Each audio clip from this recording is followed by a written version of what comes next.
Okay, so I'm just going to add a little bit more. This is our book class, and we've already talked about the private data and the public properties to allow access to that private data.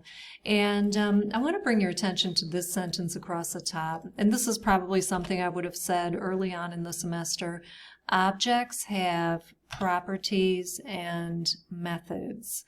Properties are attributes of the object, and look at the way these attributes, title, author, price, and cover, translate to properties of our object, or of our class, and by extension of our object.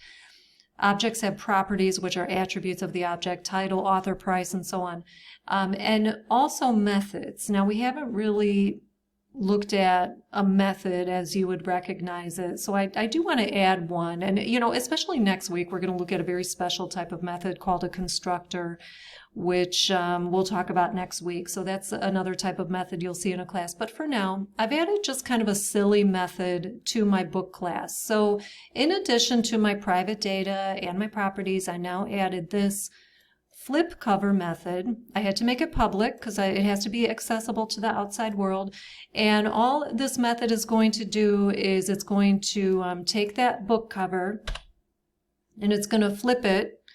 And this is just, this was just already built in. The image has a rotate flip capability, and then predefined specifications for how do you want to rotate it or flip it over, the x-axis or the y-axis. So it's not important. And again, this is just a silly little technique I'm adding that is in itself useless, but I just want to demonstrate that you can add just a regular method to a class, okay?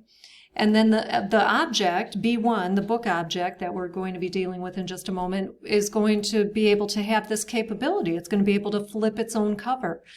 So on the form here, I have this flip cover button. And when the user clicks that button, the book is going to flip its cover. Now, I want to say b1.flipCover, okay, but I can't. Like B1 is not coming up in my IntelliSense. So what the heck is going on here? You may recall in our discussion of methods, we talked about variable scope. And scope refers to how visible a variable is within a program.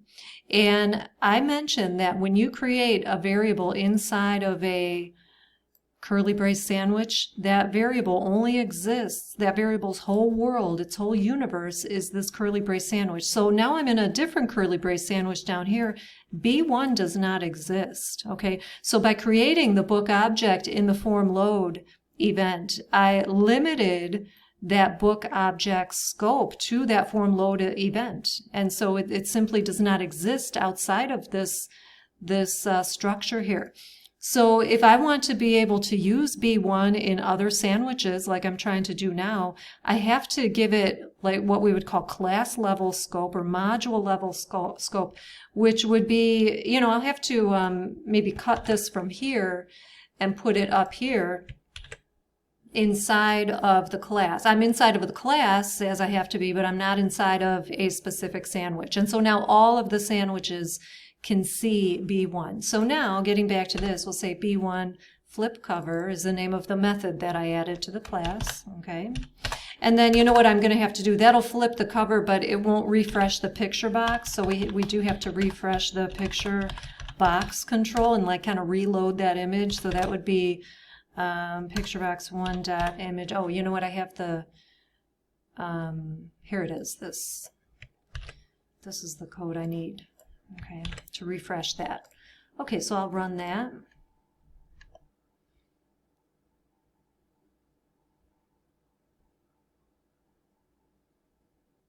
Okay, I will flip the cover, and there you have it.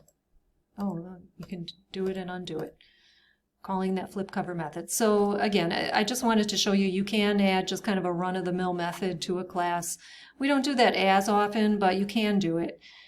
We don't do it, I should say we don't do it as often in our class, our C# class, but it's certainly a common thing to want to do.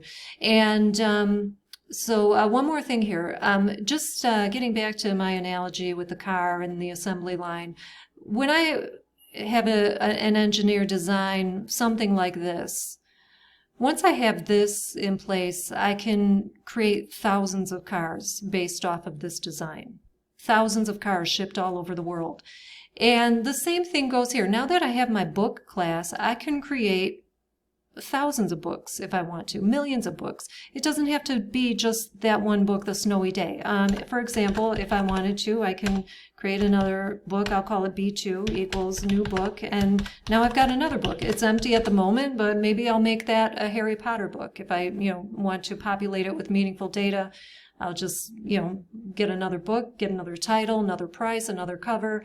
And so I can create as many books as I want based on that book class. By defining or coding that book class, I've created my very own brand new data type.